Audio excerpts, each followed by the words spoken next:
Pada sesi yang ke-6 ini, sampai sesi yang terakhir, sesi ke-7, saya akan menyampaikan Psychology of Akhlakul Karimah.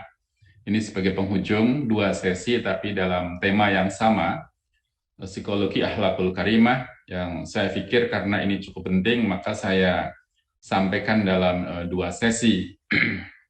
Sesi yang pertama nanti akan bicara tentang bagaimana konsep moral psychology berkembang di Barat, kemudian titik temunya bagaimana dengan konsep akhlakul karimah, yang saya mencoba beranikan diri untuk menyebutnya sebagai psikologi akhlakul karimah.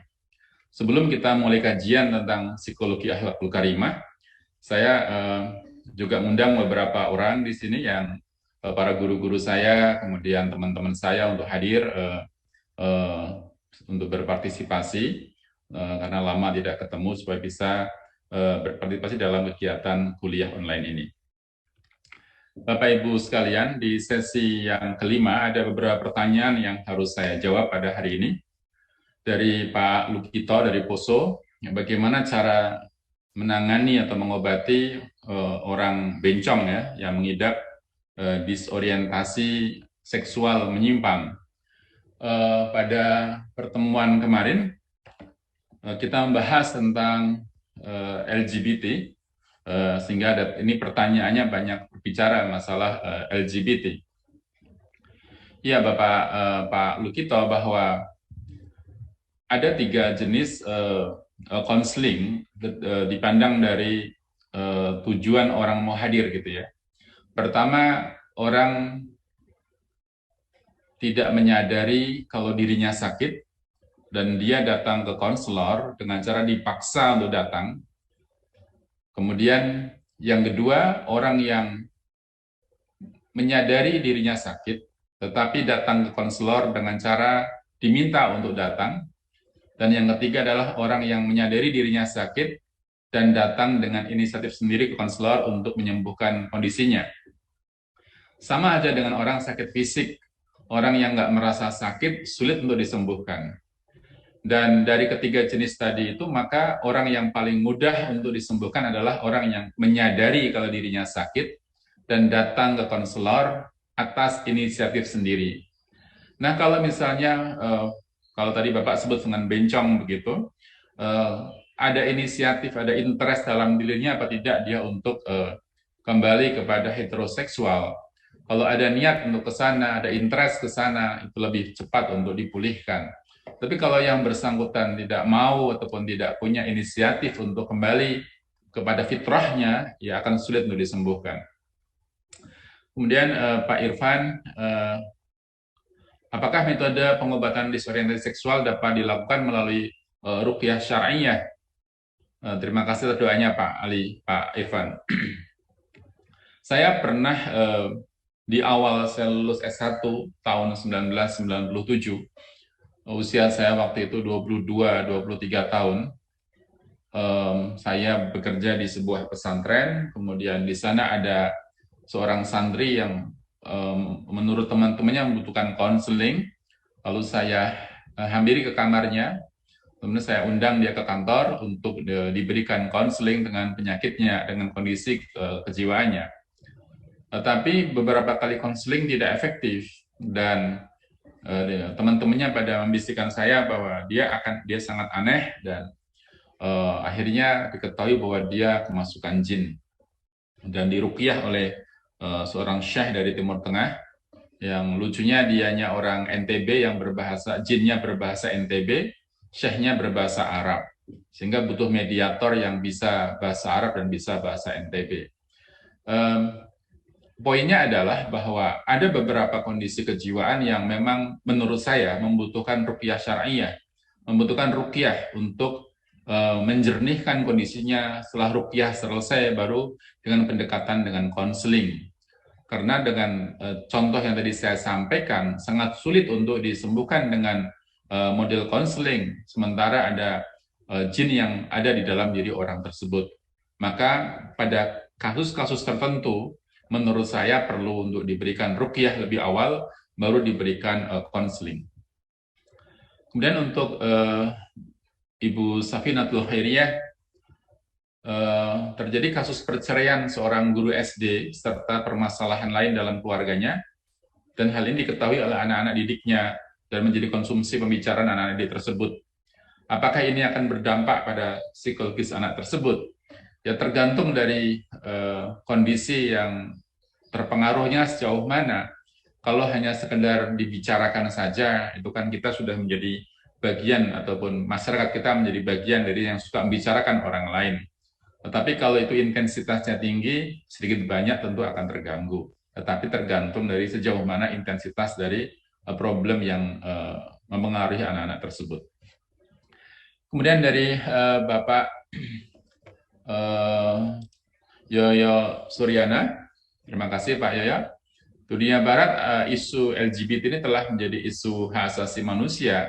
Bagaimana menjelaskan dan menyelaraskan pandangan serta sikap Islam terhadap sisi-sisi hak asasi manusia ini? Ya, memang betul Pak, dan ini isu HAM itu yang selalu digulirkan oleh mereka, dan demo-demo yang sering diselenggarakan itu juga dalam rangka demo untuk menuntut hak-hak LGBT.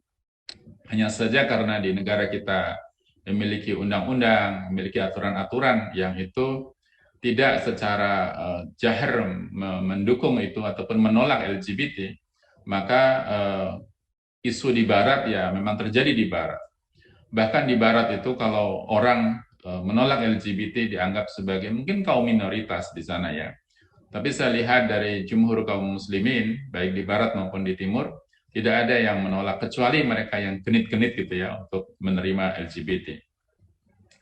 Dan Pak Muhammad Wahirun, mohon izin bertanya terkait dengan LGBT, saya pernah menjumpai kasus sudah agak lama, sekitar tahun 93, dan anak laki-laki yang mengalami disorientasi seksual. Setelah kami coba beri pemahaman dan nasihat, ada perubahan-perubahan yang signifikan, tetapi yang bersangkutan pindah ke kota besar dan berapa lama selang waktu dapat kabar malah sudah transgender. Kalau sudah transgender bagaimana? Ya kembali seperti pertanyaan awal ya, tergantung inisiatifnya. Ada beberapa saya lihat juga orang-orang Indonesia yang menikah dengan para LGBT, orang Indonesianya laki-laki dengan LGBT laki-laki juga di Eropa. Dia silau mungkin dengan kemewahan Eropa, kemudian dia mau menjadi dalam tanda kutip ya, istri dari mereka. Dan secara tidak malu-malu mereka mengupload perilaku mereka di YouTube, dan tentunya mendapat berbagai macam pro kontra dari komentar di YouTube tersebut. Sulit Pak kalau kita membaca dari apa yang terjadi pada orang lain karena kita tidak punya informasi yang akurat tentang intensi dari orang tersebut untuk kembali kepada fitrahnya. Kemudian Bu Nailur Rahmi, saya sangat setuju dengan apa yang dijelaskan bahwa kita harus menggunakan cara pandang Quran untuk menjadi tolak ukur validnya suatu pemikiran. Ya, jadi karena kita sering kita punya dogma bahwa Al-Quran itu pasti benar, pemikiran ataupun hasil riset seseorang ataupun ilmuwan itu belum tentu benar. Maka segala yang menimbulkan syak, menimbulkan keraguan harus divalidasi dengan Al-Quran. Apa kata Al-Quran itu pasti benar. Sedangkan temuan-temuan riset itu bisa benar, bisa salah. Kemudian Pak Zahratul Idami yang terakhir, bagaimana sikap kita terhadap orang yang menganggap bahwa psikologi Islam sama saja dengan psikologi Barat? Ya nggak apa-apa, yang mengatakan seperti itu ya ada beberapa memang, gitu, karena mereka belum benar-benar paham. Kalau mereka mengikuti sesi pertama dan sesi kedua, saya yakin mereka paham. Kalau setelah kita jelaskan tentang body of knowledge dari psikologi Islam, mereka akan paham ternyata letak perbedaannya sangat signifikan. Dan di sesi yang ketiga saya juga menjelaskan tentang konsep al-fitrah. Fitrah itulah yang membedakan secara esensial perbedaan psikologi Barat dengan psikologi Islam. Karena psikologi Barat tidak pernah mengenal namanya fitrah. Psikologi Barat tidak mengerti, tidak pernah bicara tentang bahwa manusia itu adalah makhluk berketuhanan. Paling banter adalah teori transpersonal yang sudah mengarah ke arah sana, namun di ujungnya itu ada ambigu bahwa ada satu kekuatan besar dan kekuatan besar itu adalah bukan agama. Oleh karena itu letak kebingungan maupun ambiguitas, ketidakjelasan termasuk di dalam konsep moralitas itu semua dikembalikan kepada pengambilan keputusan dari yang bersangkutan, juga dipengaruhi oleh keadaan-keadaan yang terjadi. Tidak benar-benar berdasarkan pada sesuatu yang pasti, sebagaimana orang Islam memahami bahwa sesuatu yang pasti dari Al-Quran dan As-Sunnah itu bisa menjadi patokan kita di dalam pedoman kita dalam kehidupan kita. Kemudian bagaimana juga sikap kita dengan orang yang menganggap bahwa LGBT itu bukan penyakit tapi hak yang harus dihormati. Enggak apa-apa, itu memang pendapatnya bermacam-macam ya. Kita nggak bisa memaksakan pendapat kita untuk diterima oleh orang lain. Dan itu sebuah realitas bahwa pasti antara hak dan batil itu pasti ada pembela-pembelanya. Jangankan yang seperti itu, orang mengatakan hari ini sebagai nabi palsu, itu pun mereka mesti ada yang mengikutinya. Beberapa tahun yang lalu di Kerawang misalnya, ada yang namanya seorang namanya Abdul Mujib di Kerawang ini, dia menjual surga per kapling harganya 2 juta rupiah. Dan dia bisa menjual beberapa kapling tanah surga itu kepada penduduk. Ya pasti ada saja orang yang mengikutinya. Berarti per kapling 2 juta rupiah, murah sekali harga surga itu. Padahal dalam hadis dikatakan barang dagangannya Allah itu adalah ghaliyah, adalah mahal. Inna sil'atallahil jannah. Sungguhnya barang dagangannya Allah itu adalah al-jannah. Itu barang yang mahal. Inna sil'atallahi ghaliyah, inna sil'atallahil jannah.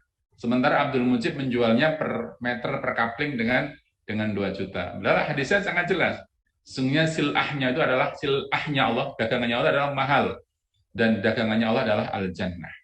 Ini yang jelas secara logika itu pun bisa dipahami secara gamblang, pun orang masih ada yang ikut dengan arus tersebut. Allahu a'lam bishawab. Jadi itu yang kira-kira bisa saya jawab dari pertanyaan dari Bapak Ibu sekalian. Bapak Ibu sekalian, dalam konsep moral psychology, banyak para tokoh-tokoh psikologi yang berpendapat tentang psikologi moral ini. Perspektifnya pun bermacam-macam kalau kita lihat, dari Freud, Skinner, Kohlberg, Piaget, dan sebagainya. Ada yang James Serres yang terakhir pada tahun 1980-an. Dan tentu pada tahun 90-an, tahun 2000-an, dan hingga zaman sekarang ini, banyak ahli yang mengembangkan tentang konsep moralitas. Tapi saya nggak cukup waktu untuk menjelaskan semuanya. Tapi kita lihat yang besar-besar saja yang terlihat dalam alur sejarah ini. Seperti Freud misalnya bicara tentang id, ego, dan superego. Nah, konsep moralnya Freud ada di superego ini. Dan Skinner juga berbicara tentang socialization as the primary force behind moral development.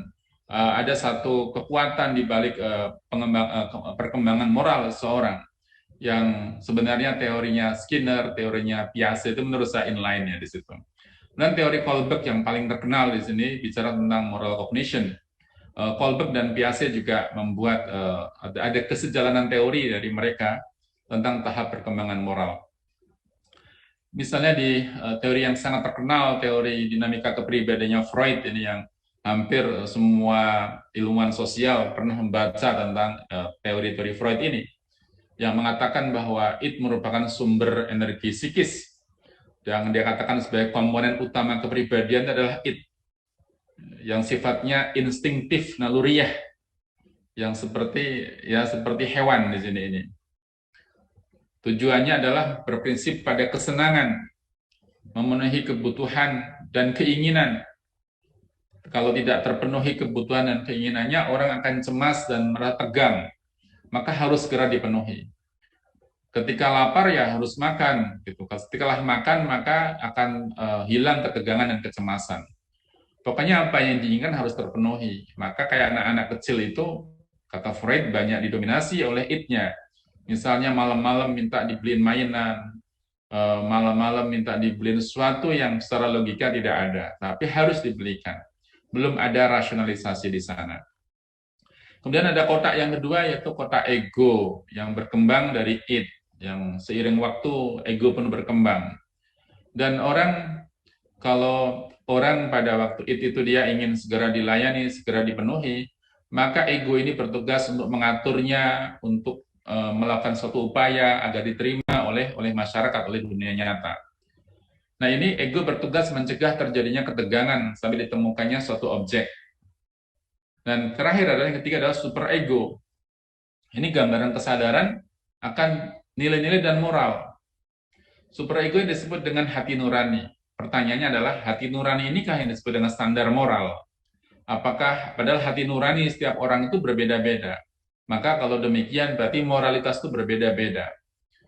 Di superego inilah yang dinilai ada mampu untuk menilai baik dan buruk. Ingat bahwa baik buruk itu kalau di barat tidak berdasarkan kepada suatu patokan yang qat'i, suatu patokan yang pasti, suatu yang bisa berubah-ubah tergantung situasinya. Sehingga almarhum Profesor Malik Badri mengecam teorinya Freud ini dengan mengatakan bahwa ini hanyalah igoan dari Freud saja tentang konsep id, ego, dan superego. Kalau bahasa saya mungkin Pak Badri ingin mengatakan ini adalah hoax saja yang dimunculkan oleh Freud. Namun teori ini luar biasa ya, terkenal sekali dan hampir orang-orang psikologi telah mempelajari tentang teori kepribadian Freud ini. Yang dalam prinsipnya sulit sekali dipisahkan antara id, ego, dan superego. Seperti seakan-akan ada kotak-kotak gitu ya, dan yang paling tinggi disebut dengan superego ini. Namun demikian kata Freud bahwa superego dan ego itu basicnya pada id semua. Semua hal yang dilakukan oleh manusia, semua bersumber pada id. Ini hal yang ambigu. Kemudian, Bapak Ibu sekalian, riset tentang moral psychology di Barat itu cenderung mengandalkan dilema moral kalau saya lihat. Nanti ada satu karya teorinya Kohlberg tentang Hans Dilemma, dilemanya Hans. Moralitas sebagai sesuatu yang cair, ya, yang cair terlihat tergantung situasi dan kondisi. Dan kesimpulan tentang bermoral tidaknya sesuatu tergantung dari kemampuan individu untuk menyelesaikan dilema moralnya. Daripada orang itu berjalan dalam rel moral yang benarnya. Tidak ada acuan standar baik dan buruk. Baik dan buruk itu relatif. Sehingga masing-masing ilmuwan itu mengembangkan standarnya sendiri-sendiri, itu yang saya baca. Misalnya Amerika. Amerika itu mengejar datang ke Irak untuk mencari bom nuklir. Kemudian setelah ujung-ujungnya nggak ketemu bom nuklirnya, akhirnya penguasaan terhadap aset-aset strategis negara di Irak, yaitu penguasaan minyak. Mereka mengatakan perang mereka war in peace sebenarnya. Mereka mengatakan kepada rakyatnya di Amerika bahwa kami adalah war for peace, kami perang untuk kedamaian.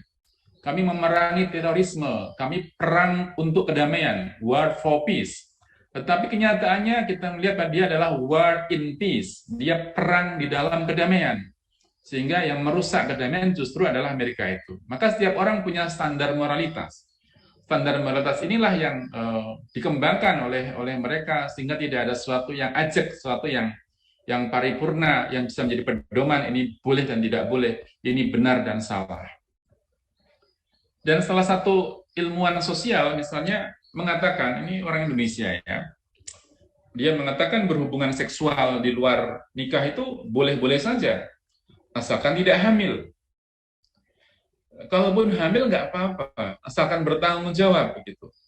Pertanyaannya, standar moral apa dia mendasarkan pernyataannya itu? Standar moralnya apa? Kalau itu hanyalah sekedar asumsi-asumsi saja, sangat rapuh standar itu. Karena setiap orang punya standar yang berbeda-beda. Sehingga aneh ketika seseorang misalnya mencuri, seseorang merampok, punya standar moral sendiri-sendiri. Sehingga tidak ada yang namanya benar dan salah itu. Yang ada adalah relatif. Benar itu ya relatif, salah itu ya relatif. Ada sebuah disertasi yang belum lama, mungkin 3 tahun terakhir menggegerkan Indonesia. Dia mengatakan bolehnya hubungan seksual non-marital, hubungan seksual tanpa pernikahan itu boleh, gitu, asalkan terpenuhinya 4 syarat. Pertama, tidak dilakukan di tempat yang terbuka, tidak dilakukan di tempat yang umum, di kamar khusus boleh, meskipun itu perselingkuhan. Tidak dengan perempuan yang bersuami. Jadi kalau laki-laki beristri dengan perempuan yang tidak bersuami boleh dilakukan. Bukan secara homoseksualitas dan bukan secara incest. Tentunya ini mendapatkan dihujani oleh banyak sorotan, banyak protes dari berbagai kalangan, baik kalangan ilmuwan, kalangan akademisi maupun kalangan agamawan. Karena bersandarnya pada apa moralitas itu? Apakah bersandar kepada asumsi, ataukah bersandar pada sesuatu yang qat'i, yang kita kenal dengan Al-Quran dan As-Sunnah, yang sudah final itu? Nah, ini yang diusung ya, yang saya baca diusung dari Barat seperti itu. Karena mayoritas Barat itu, ilmuwan-ilmuwan Barat, mereka mengaku beragama tertentu, tetapi pada prakteknya mereka tidak mempraktekannya. Kalau orang bilang di Indonesia itu ada istilah Islam KTP gitu ya, ngakunya beragama tapi tidak beragama. Sehingga saya pernah tanya pada teman di Eropa sana bahwa berapa orang sih sebenarnya di Eropa ini yang beragama. Dia menyebut ya yang beragama sangat sedikit gitu, yang tidak beragama banyak. Saya tanya berapa persen yang tidak beragama? Ya mungkin sekitar 80-90% gitu tidak beragama. Itu kata dia, karena dia juga tidak beragama gitu. Sehingga standar moralnya itu beda-beda. Ini saya mengutip dari Dr. Hamid Fahmi Zarkasi, beliau Pak Rektornya Unida. Saya tahu di sini yang hadir dari Unida cukup ada beberapa. Saya ucapkan terima kasih. Beliau pernah mengatakan salah satu dari upaya liberalisme, sekulerisme dalam membunuh agama itu dengan cara apa? Memisahkan moralitas dari agama. Moralitas dipisahkan dari agama. Mereka mengatakan it's better to be moralist rather than religious. Lebih baik menjadi seorang yang moralis daripada menjadi seorang yang agamis gitu. Kata bagi mereka, it's not important to have a religion, and people don't need to behave according to religious teaching. Jadi kata mereka bahwa tidak penting untuk memiliki agama, dan orang-orang tidak membutuhkan untuk berperilaku menurut ajaran agama. Dan dengan enteng misalnya orang-orang Barat mengatakan doing good for others is nobler. Yang penting melakukan hal kebaikan, berbuat baik untuk orang lain adalah hal yang mulia. Tetapi nggak perlu beragama. Jadi agama itu tidak ada hubungannya dengan masalah moralitas. Agama-agama, moralitas. Yang penting berlaku baik itu adalah orang-orang yang mulia. Nah ini diceritakan oleh Ustadz Hamid ya tentang perilaku orang-orang Barat itu. Dan juga ada salah seorang filosof dari UK, dari Inggris, sudah meninggal tahun 2011. Dia mengatakan dalam kehidupan masyarakat Barat yang sekuler, ajaran-ajaran agama itu tidak memiliki peran penting di dalam prinsip-prinsip moral. Jadi agama tidak punya peran penting dalam prinsip-prinsip moralitas. Sehingga agama itu berjalan sendiri, moralitas dia sendiri, karena kebanyakan tempat-tempat ibadah agama lain di sana itu kosong ya, tidak diisi sebagaimana kaum muslimin mengisi masjid-masjid. Salah seorang teman saya pernah bertanya kepada saya ketika saya studi S3 dulu. Dia menanyakan, Indonesia is the biggest Muslim country, Taufik, kata dia. Yeah. Why the corruption there is higher, kata dia. Mengapa korupsi di Indonesia itu lebih tinggi dibandingkan negara kami yang tidak beragama? Ini pertanyaan yang sulit saya jawab. Saya merenung lama gitu ya untuk menjawab pertanyaan itu. Dia menanyakan, berarti agama Islam itu tidak punya kontribusi di dalam mengatasi korupsi, kata dia. Lalu saya kayak nanya orang Belanda, saya bilang bahwa sebenarnya ini dampak dari penjajahan Belanda dulu, kata saya. Kami masih menggunakan undang-undang yang dipakai oleh Belanda, dan kami komitmen dengan Belanda. Sementara negara Malaysia itu dijajah oleh Inggris gitu. Coba kalau kami dijajah oleh Inggris, mungkin lebih baik kondisinya gitu. Ya karena salahnya saya, salahnya kamu, kata saya gitu ya. Ini hanya ngeles saya karena saya bingung untuk menjelaskan hal yang complicated seperti ini. Kemudian juga Arthur Clarke, dia seorang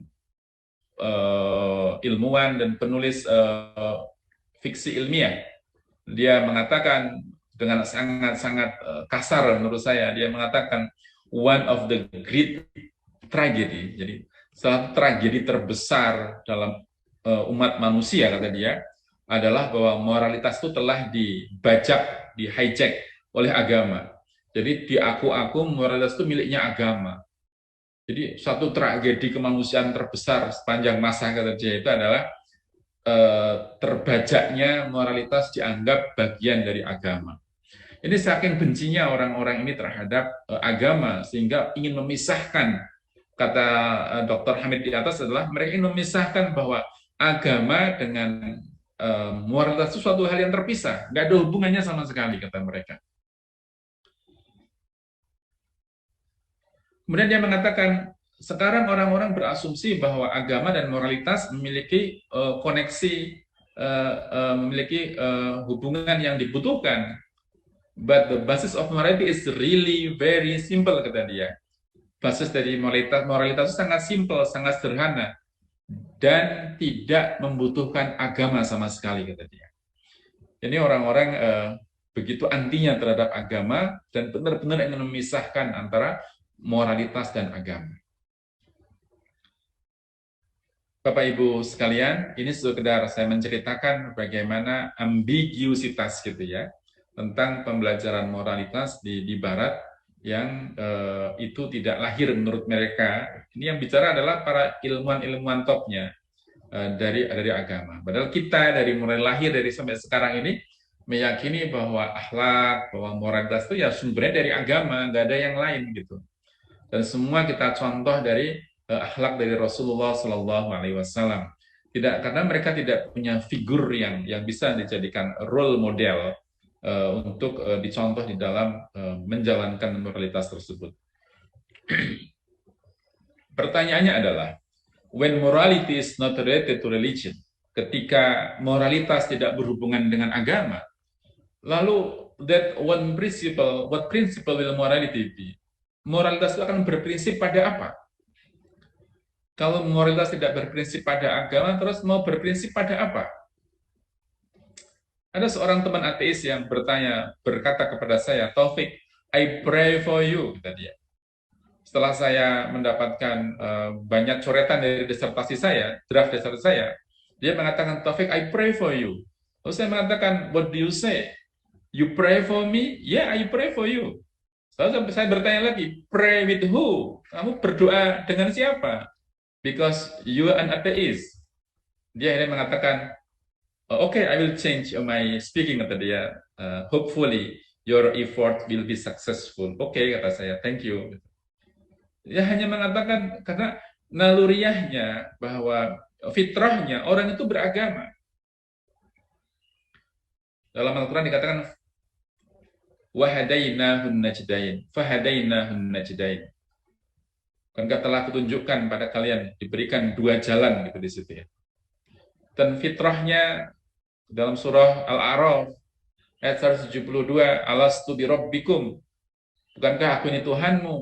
Qalu bala syahidna, benar gua adalah Tuhan kami dan aku menjadi saksi. Dan ini fitrahnya di dalam perut ibu kita, seluruh umat manusia diajak bicara oleh Allah Subhanahu wa taala. Dan Allah mengatakan, bukankah aku ini Tuhanmu? Dan kita pun menyaksikannya ataupun membuat kesaksiannya. Dan tidak hanya kita kaum muslimin, tapi juga orang-orang di luar Islam pun mengalami hal yang sama. Nah, maka fitrah orang itu adalah berketuhanan. Ini yang membedakan bahwa psikologi Islam dengan psikologi Barat, yang di sana tidak berketuhanan. Saya menulis sebuah artikel tentang yang ini sudah dari tahun 2018 sampai sekarang, ini sudah 4 tahun, sudah ditolak entah lebih dari 10 jurnal barangkali. Ini satu-satunya artikel saya yang ditolak sana tolak sini gitu. Di antara ditolak itu komentarnya, kebanyakan sih tidak komentar, tapi beberapa ada yang komentar ya. Di antaranya bahwa Anda terlalu bikin klaim terlalu kuat gitu. Di antaranya saya mengatakan kalimat yang saya ingat itu adalah bahwa hanya Al-Quran yang bisa dihafalkan. Satu-satunya kitab suci yang bisa dihafalkan hanya Al-Quran. Ini dalam introduction saya. Sementara kitab suci dari agama lain nggak ada yang bisa dihafalkan. Tentu dicoret dengan tanda yang sangat besar. Anda terlalu membuat klaim terlalu berlebihan, kata dia. Padahal maksud saya, ya kenyataannya memang begitu. Gitu. Karena ini tentang masalah saya publikasi tentang bagaimana orang buta mampu menghafal Al-Quran, regulasi diri pada orang buta penghafal Al-Quran. Dan dalam introduksinya saya menyampaikan tentang klaim tadi itu bahwa hanya Al-Quran yang bisa dihafalkan. Itu pun menjadi persoalan besar, blunder sehingga saya ditolak-tolak karena akhirnya saya mulai perhalus bahasanya ya, agar mereka bisa membaca dan tidak a priori untuk sampai ke belakang ke bagian kesimpulan. Bapak Ibu sekalian, tadi juga ada teman yang konsultasi tentang artikelnya ditolak juga gitu ke kampus, dan saya melihat ini harus dikurangi kata-kata Allah Subhanahu wa Ta'ala-nya, karena ini jurnal yang mutu jurnal barat ya diganti dengan God gitu ya. Kecuali kan jurnal Islam itu nggak ada masalah, tapi kadang-kadang reviewer juga sudah antipati dulu untuk membaca hasil paper yang secara cetoy-loylo gitu ya menyebut nama Allah Subhanahu wa Ta'ala. Kemudian Kohlberg misalnya menyampaikan tentang moral reasoning. Itu seperti assessment diri ya, dan kata dia moral reasoning is based on the interpretation of the situation and psychological condition at the time. Penalaran moral itu didasarkan pada interpretasi pemaknaan seseorang terhadap situasi dan kondisi psikologis pada waktu itu. Jadi kita dihadapkan pada satu situasi di mana moral kita disuruh menalar. Ini kalau seperti ini saya harus bagaimana? Sebaiknya bagaimana? Kayak kasusnya Hans gitu ya. Orang istrinya sakit, biaya berobat di rumah sakit mahal. Lalu bagaimana caranya? Akhirnya Hans itu mencuri. Kalau mencuri seperti ini, benar apa tidak? Ya benar, kenapa? Demi prinsip keadilan. Padahal perbuatan mencuri itu adalah perbuatan yang berdosa. Robin Hood misalnya, dia pencuri yang budiman. Hasil curiannya dibagikan pada fakir miskin, pada orang yatim, pada orang-orang yang membutuhkan. Tapi persoalannya adalah, itu uang diambil dari cara mencuri. Islam tidak mengizinkan hal-hal semacam itu. Di dalam moral reasoning, hal semacam itu tergantung dari alasannya apa. Sehingga tadi saya katakan tergantung situasi dan kondisi moralitas itu. Kemudian James Reyes juga mengatakan bahwa konsepnya pada to analyze social moral problems and judge in advance what action they will do. Ya, tergantung situasi di lapangan seperti apa, dia menilai situasinya. Kalau situasinya itu memang seperti contoh, belum lama kejadian seorang bapak mencuri handphone karena tujuannya untuk anaknya yang belajar, yang sekolah tidak bisa belajar secara online karena nggak punya handphone. Nah, ditangkap oleh polisi. Polisi berbaik hati dan dilepaskan oleh polisi. Tetapi tetap saja itu perbuatannya adalah perbuatan yang tidak mulia. Perbuatan yang tidak moralis, yaitu mencuri. Meskipun kondisinya memang membutuhkan pada waktu itu. Cuma dia tidak dihukum gitu ya. Nah ini Kohlberg's moral stages, tahapan-tahapan moral menurut Kohlberg yang kalau dibaca secara pelan-pelan itu menurut saya ya gimana cara ngomongnya, agak aneh gitu ya, dan menggelikan menurut saya. Misalnya ini dia membuat tiga jenis ya. Ada pre-konvensional, konvensional, dan post-konvensional. Pada pre-konvensional itu usia hingga 9 tahun, usia 0 sampai 9 tahun. Ini usia remaja sampai dewasa, dan ini adalah usia selanjutnya. Pada usia anak-anak ini, moralitas itu seperti ini, punishment and obedience. Right and wrong, benar dan salah itu defined by what they get punished for. Benar dan salah itu ditentukan oleh apakah mereka mendapatkan hukuman ataukah tidak. If you get told off for stealing, jika kita itu dimarahi karena mencuri, then obviously stealing is wrong. Kalau mencuri itu membuat kita dimarahi, maka mencuri itu salah. Nah, kalau misalnya orang tua nggak memarahi, ya bolehlah kalau begitu itu. Kemudian yang berikutnya, right and wrong is now determined by what we are rewarded for.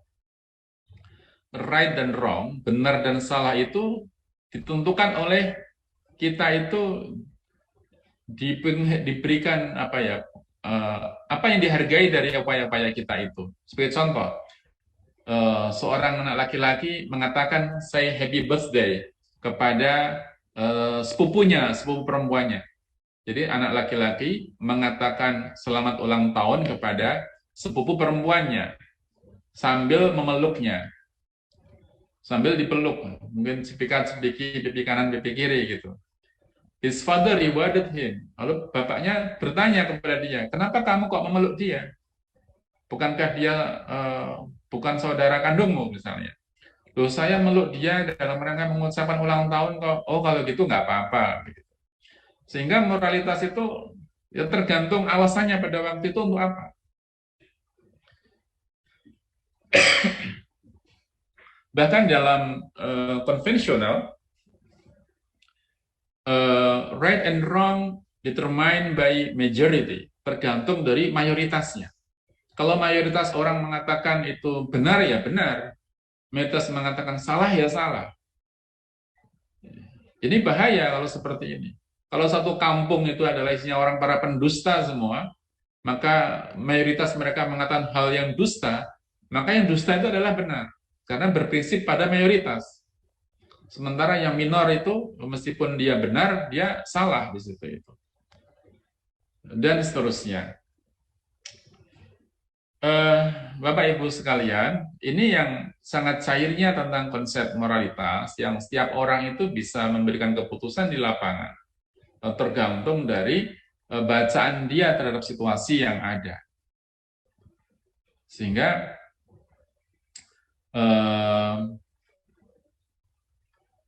bahkan di bagian yang terakhir ya, yang universal ethical principle, orang itu punya moral principle that I believe, tergantung apa yang diyakininya. Dan itu lebih penting daripada state law, daripada hukum negara gitu, menurut Kohlberg. Kenapa? Dengan keyakinan yang dimilikinya itu. Saya menjelang studi S3 saya selesai gitu, ada seorang kakek-kakek umur 80-an ngetuk pintu apartemen saya. Dia mengatakan, apakah kamu Taufik, kata dia. Ya, saya Taufik, kata saya. Kok kamu tahu saya dari mana gitu? Dia mengatakan, ya saya teman dari Ibu Kosmo gitu. Tapi dia laki-laki, usianya sudah 80-an. Oh gitu, ada apa Pak? Gitu, saya tanya ke dia. Dia mengatakan, saya dengar kamu mau pulang ke Indonesia. Iya, saya mau pulang ke Indonesia. Dia mengatakan dia ngambil uang dari sakunya, dan uang itu diberikan kepada saya. Ini uang untuk kamu, untuk pulang, kata dia. Saya bilang, loh, kenapa kok memberi saya uang? Dia terus mengatakan, sebenarnya ini bukan untuk kamu. Loh, untuk siapa? Untuk nitip untuk anak-anakmu, katanya gitu. Terus saya bilang, emang kenal sama anak-anak saya? Kita aja baru ketemu sekarang kok. Ibu Kosmo banyak berbicara, cerita tentang kamu kepada saya gitu. Nah, terus kenapa saya nggak mau terima uang ini tanpa ada alasan yang jelas? Alasannya apa? Lalu dia mengatakan, sebenarnya alasan saya memberi uang sama kamu itu karena saya telah banyak berbuat salah untuk orang Indonesia. Dan saya ingin berbuat baik untuk membalas kesalahan saya itu dengan kebaikan untuk mereka. Tapi mereka tidak ada. dan kamu adalah representasi dari orang Indonesia. Dan saya akan memberikan ini untuk kamu, kata dia. Nah, saya bilang, oke, masuk akal, kata saya terima uang itu gitu ya. Tapi itu moralitas yang ingin ditegakkan oleh dia. Ya itu hal yang baik saja, memang itu hal yang baik. Prinsip agama ya baik gitu. Namun itu tidak bisa menghapus sebenarnya kesalahan-kesalahan masa lalu. Apalagi sekarang kerajaan Belanda, pemerintah Belanda sudah menyatakan permohonan maaf atas kasus-kasus yang terjadi di Indonesia dalam belum lama ini. Dan mereka dalam hukum mereka, dalam pengadilan mereka mengalahkan dari pemerintah sendiri di dalam melawan tuntutan dari orang Indonesia yang ada di Belanda saat ini. Ini video tentang dilemanya Haynes, kita tonton sebentar. Dilema.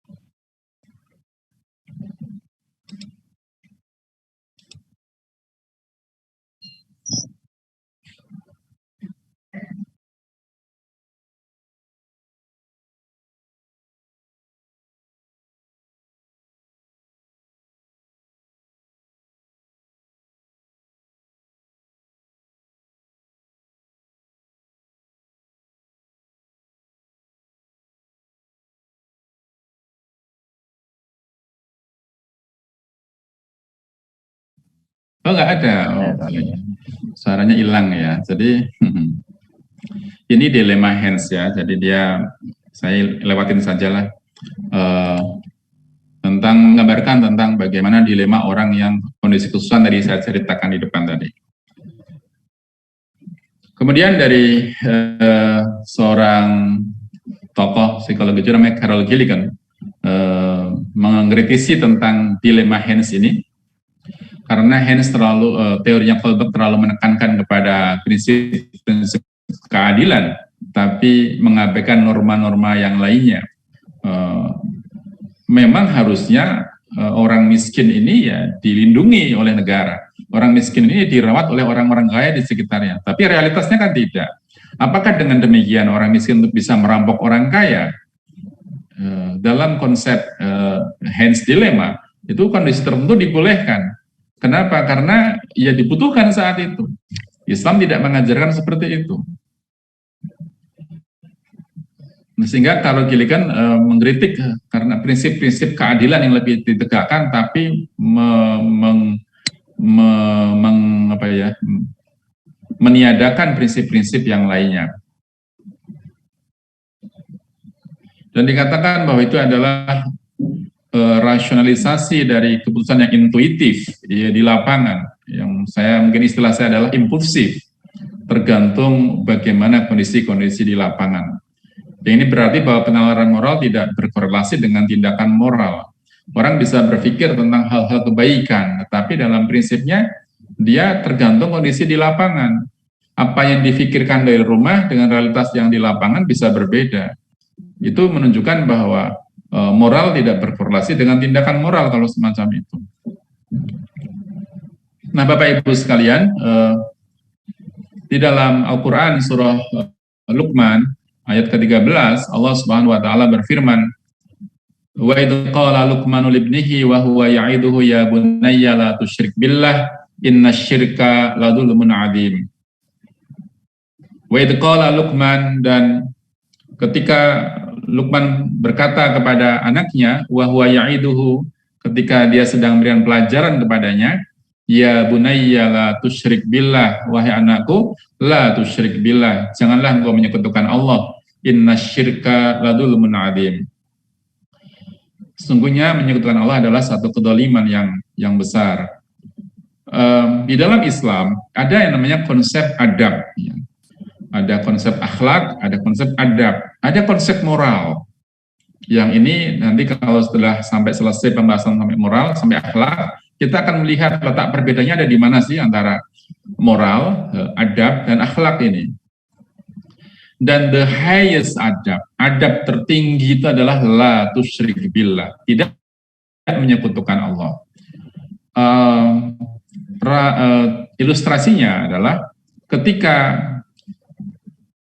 kita diberikan rizki oleh Allah, diberikan hidup oleh Allah, diberikan nafas oleh Allah, diberikan semua sumber alam tanpa kita harus membayarnya. Berapa banyak yang kita bayar dengan oksigen ketika kita nggak mampu untuk menghirup udara secara normal, dibayarkan ke rumah sakit berapa banyak. Tapi kita dalam kondisi sehat sehingga Allah memberikan pada kita banyak sekali kebaikan-kebaikan. Setelah kita diberi rezeki, diberi kesempatan, diberi kehidupan, diberi kenyamanan, diberi anak, diberi keluarga, dan seterusnya. Kemudian ternyata manusia yang diberikan banyak kenikmatan tadi tidak menyembah kepada Allah. Bahkan dia menyembah kepada satu zat lain selain Allah. Maka orang di sini dikatakan sebagai orang yang tidak beradab. Mungkin contoh yang paling mudah adalah seperti contoh malin kundang misalnya.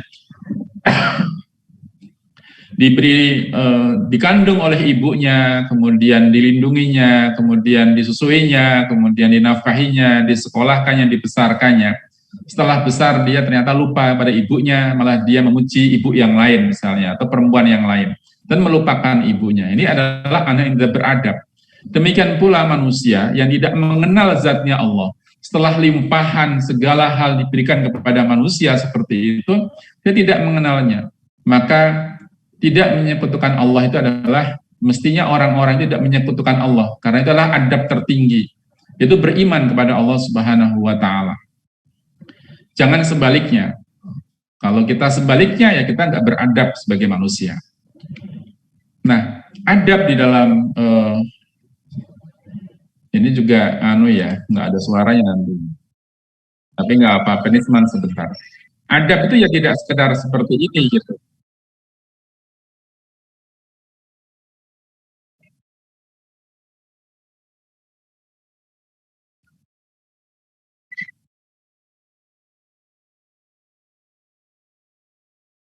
Ya, yang disampaikan dalam video ini ya adab, ya, sopan santun, tapi adab tidak sekedar itu. Adab tidak sekedar sopan santun, derek langkung mbah, monggo, itu adab, tapi tidak sebatas itu.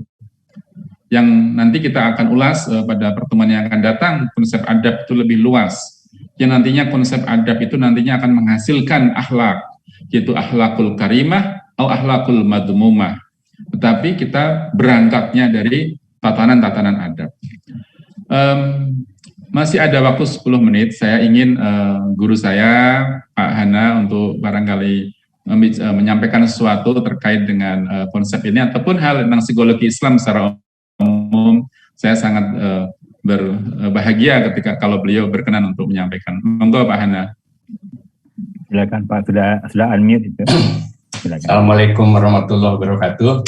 Waalaikumsalam warahmatullahi wabarakatuh. Ini kebahagiaan saya yang tinggi sekali ya, bisa jumpa dengan Pak Taufik dan teman-teman. Alhamdulillahirrahmanirrahim. Nah,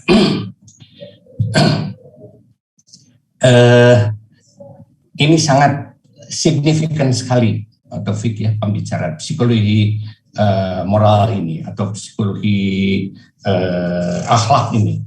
Karena apa? Karena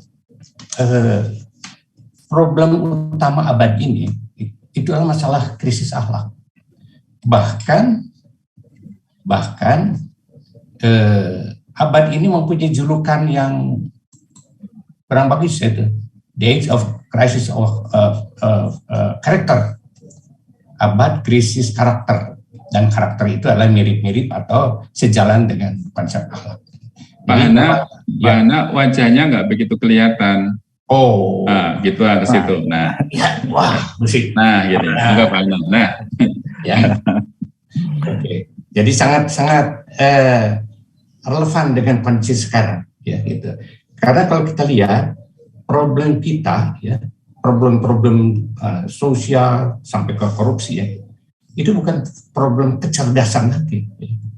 Tapi core-nya itu adalah masalah karakter. Kalau bahasa psikologi ya, karakter itu umumnya. banyak orang-orang pinter ya, bahkan dalam titik beragama ya, mengerti agama, tapi itu melakukan hal-hal yang menurut kita ya tidak wajar, ya salah gitu ya. Jadi ini pembicaraan ini bahkan masalah akhlak, karakter ini, saya bahasa psikologi ya, bahasa sekuler ya, karakter ini ya itu harus menjadi perhatian utama di dalam psikologi Islam, gitu ya. Itu fokusnya masa ini, jadi sangat tepat sekali. Nah, itu saja Pak Taufik ya, pandangan saya, dan terima kasih atas undangannya.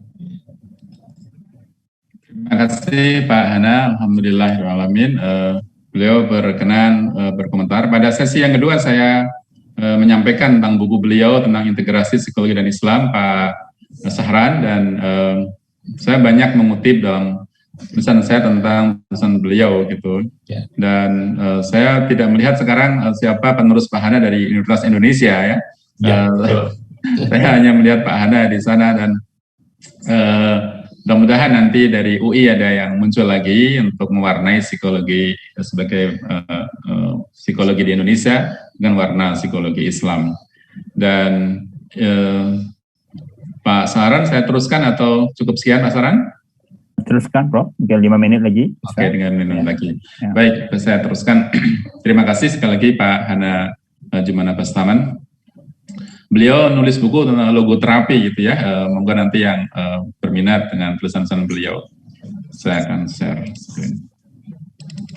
Bapak Ibu sekalian, nah konsep adab itu selain diartikan sopan, santun, seperti dalam Kamus Besar Bahasa Indonesia dikatakan sopan, santun, kemudian etika dan seterusnya, juga diartikan dengan mendidik, yaitu pendidikan terintegrasi yang tidak hanya mengajarkan nilai-nilai karakter umum, tapi juga karakter-karakter plus. Dan kata Al-Atas dikatakan sebagai karakter-karakter plus mengenai hubungan hamba dengan Robnya. Ini tidak dimiliki dalam psikologi barat. Tentang adab ini, bagaimana mempelajari karakter-karakter khusus yang menghubungkan antara hamba dengan Robnya. Bahkan kata Al-Atas mengatakan pengenalan serta pengakuan akan hak, keadaan sesuatu dan kedudukan seseorang dalam susunan berperingkat martabat dan derajat yang merupakan suatu hakikat yang berlaku dalam tabiat semesta. Ini bahasa Malaysia nih Pak Saran. Bahwa ini namanya adab itu berperingkat, berbeda-beda. Adab kepada Rasulullah, adab kepada sahabat, adab kepada Allah, adab kepada orang tua, adab kepada teman, itu berperingkat. Tidak bisa disamakan ngomong sama orang tua dengan sebutan-sebutan hello mau kemana, nggak bisa begitu itu. Mungkin di barat bisa. Saya masih ingat punya pembimbing namanya Profesor John Reisman. Saya bilang, what should I call you gitu. Bagaimana seharusnya saya memanggil Anda? Dia bilang, please call me John. Saya bilang, no, I will call you Profesor Reisman. Dan dia bilang, you are strange, kata dia, kamu aneh, kata dia. Saya biarin, pokoknya saya mau panggil sebagaimana saya orang Indonesia gitu.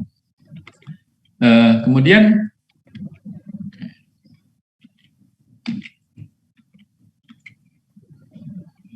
murid dari Al-Atas diantara adalah Pak Wan Muhammad Nur. Beliau mengatakan, ini juga beliau mungkin di Triple IT juga ini Pak Saran. Muslim yang beradab itu lebih mencintai Nabi Shallallahu Alaihi Wasallam ketimbang manusia manapun. Dan Muslim yang beradab juga akan menghormati sahabat-sahabat Nabi Shallallahu Alaihi Wasallam. Ini berperingkat martabat, berperingkat derajat tadi itu. Nah, salah satu adab penting yaitu adab terhadap ilmu. Nah, yang kemarin saya singgung bahwa seorang yang beradab itu kata Al-Atas harus mampu mengenal derajat ilmu. Ada ilmu fardu ain, ada ilmu fardu kifayah. Ilmu fardu ain apa? Kata ulama diantaranya mengatakan ilmu tentang tegaknya ibadah. Itu adalah fardu ain. Seperti ilmu membaca Al-Quran, ilmu fikih tentang bagaimana yang mengajarkan pada kita untuk tentang toharoh misalnya, tentang cara berwudu, cara mandi jinabat, tentang hal bernilai yang berkaitan dengan ibadah. Itu hukumnya adalah fardu ain. Sedangkan yang fardu kifayah kayak belajar ilmu psikologi, belajar ilmu ekonomi, belajar kedokteran. Tapi kan kenyataannya orang-orang lebih serius belajar ilmu yang fardu kifayah daripada ilmu yang belajar fardu ain. Padahal belajar ilmu fardu ain itu biasanya gratis. Pulang dapat snack, gitu ya. Tapi kalau yang fardu kifayah harus bayar SPP, harus review jurnal, pakai nggak lulus, gitu, bayarnya mahal, bayar uang gedung, bayar SPP-nya mahal. Tapi orang lebih concern, lebih serius untuk belajar ilmu fardu kifayah. Maka saya sering bilang pada para mahasiswa, kalian harus belajar ilmu fardu ain untuk bekal kehidupanmu, bekal pekerjaanmu. Apalagi para psikolog yang buka praktek konseling, itu menurut saya fardu ainnya itu harus dikuatkan lagi. Belajar ilmu agama. Karena banyak kasus-kasus perceraian suami istri itu basicnya agama. Di dalam temuan jawabannya akan sulit temukan dalam teori-teori konseling, teori-teori psikologi. Masalahnya masalah agama, masalah talak, masalah rujuk, masalah apa. Tidak perlu kita merefer kepada ke ustadz. Ya ustadznya ya konselornya itu, ustadznya ya psikolognya itu. Sehingga para psikolog harus belajar ilmu agama. Kemudian yang terakhir adalah manusia yang beradab mengenali dan mengakui seseorang sesuai harkat dan martabatnya. Dan martabat ulama yang soleh beda dengan martabat orang fasik yang durhaka kepada Allah. Dan orang yang beradab tidak akan lebih menghormati ilmuwan yang jauh dari hidayah ketimbang guru ngaji di kampung yang soleh. Mbok itu profesor, doktor, atau siapapun lah. Kalau dia jauh dari Allah, dia jauh dari hidayah Allah, maka kita akan lebih menghormati guru ngaji meskipun di kampung yang kecil gitu ya. Dia lebih mulia daripada para ilmuwan tersebut. Ini yang disebut dengan adab, berperingkat martabat, berperingkat derajat tadi itu. Jadi bisa kita membedakan mana fardu ain, mana fardu kifayah. Demikian Bapak Ibu dan yang saya hormati, semoga bisa bermanfaat. Nasrul minallah wa fatun qarib. Assalamualaikum warahmatullahi wabarakatuh.